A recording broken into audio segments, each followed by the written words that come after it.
প্ৰাৰ্থী তালিকা ঘোষণা কৰাৰ পিছতে বাজপেয়ী ভৱনত অসন্তুষ্টি সভাপতি দিলীপ শইকীয়াৰ সন্মুখতে অসন্তুষ্ট একাংশ কৰ্মী দলীয় নেতৃত্বক জবাবদিহি কৰিলে বিটিআৰৰ একাংশ বিজেপি কৰ্মীয়ে অৱশ্যে সাধাৰণ সম্পাদক দীপলুৰঞ্জন শৰ্মাই বুজনি দি শান্ত কৰে দলীয় কৰ্মীক তেওঁলোকৰ অসন্তুষ্টিৰ বিষয়ে মুখ্যমন্ত্ৰীক অৱগত কৰিব বুলি বুজনি দিয়ে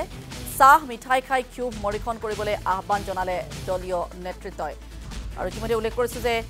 সভাপতিগৰাকীয়ে ইতিমধ্যে সংবাদমেল যোগে সদৰি কৰিলে প্ৰাৰ্থী তালিকা ঘোষণা কৰিলে 28টা সমষ্টিত প্ৰাৰ্থীৰ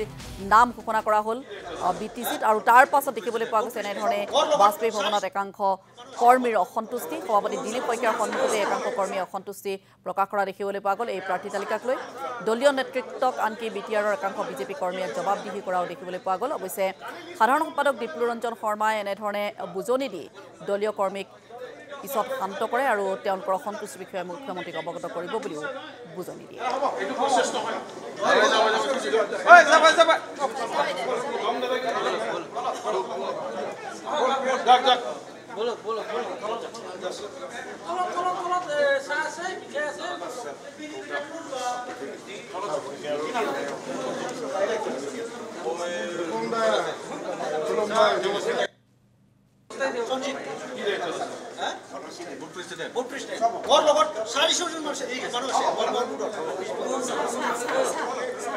এনেকৈ কৰিলে কেণ্ডিডেটৰ কাৰণে বেয়া হ'ব